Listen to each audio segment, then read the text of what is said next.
Hi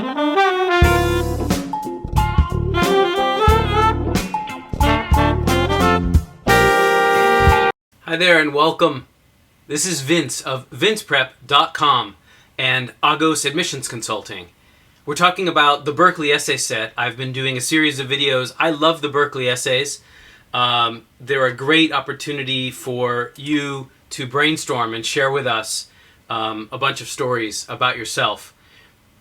Whether or not you're applying to Berkeley in round 1 or round 2 or you're not sure yet, I strongly encourage you to think about these questions as a way to gather a bunch of potential stories that you might use either for Berkeley or for some other school, or if nothing else, at your interviews.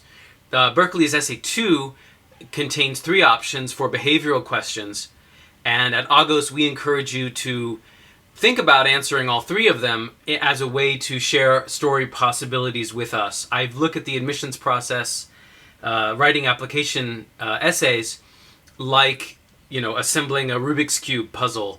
You need to line up all the stories so that things really click into place and you present your strongest possible stories and your best selling points to the admissions committee to stand out, because as you know, it's highly competitive.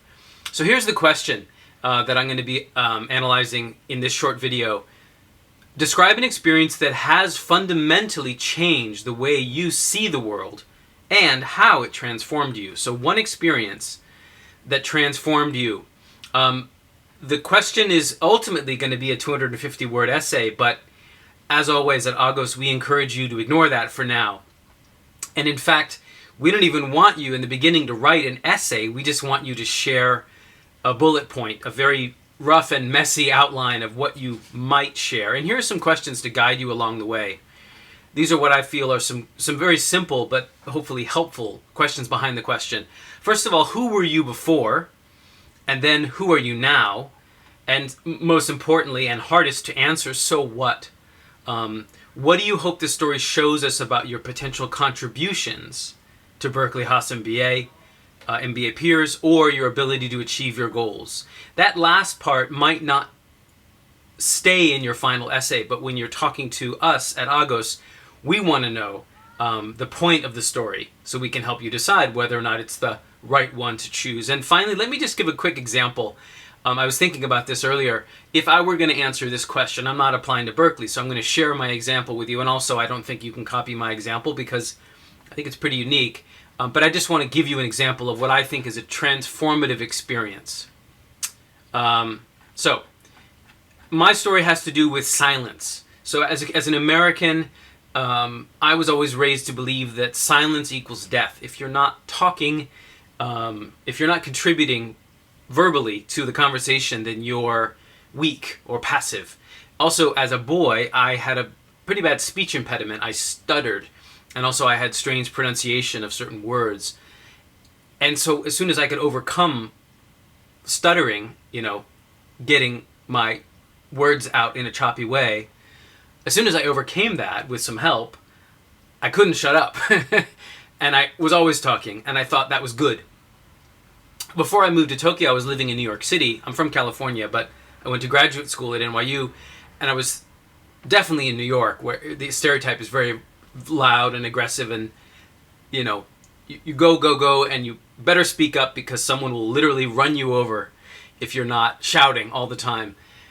I got to Tokyo, and I found out that style really doesn't work. I realized that silence is a very powerful tool.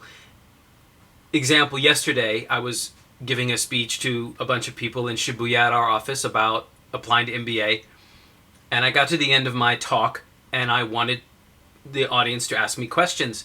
When I first came to Japan almost 15 years ago, I'd say, are there any questions? And there'd be a long, awkward pause, and I thought that was bad. I thought they didn't like my presentation. They didn't understand what I had just said. They weren't interested in the subject. Now I realize actually that it's the way that you ask for questions, and most importantly, the way that I pause and let them be comfortable with the idea that I'm actually patiently waiting for them to share their question. So yesterday, 15 years ago, I would have, poked them and cold called someone and looked around the room for someone who was making eye contact with me and say, "You, what's your question?" Now, yesterday, I just took a deep breath, had a sip of my tea,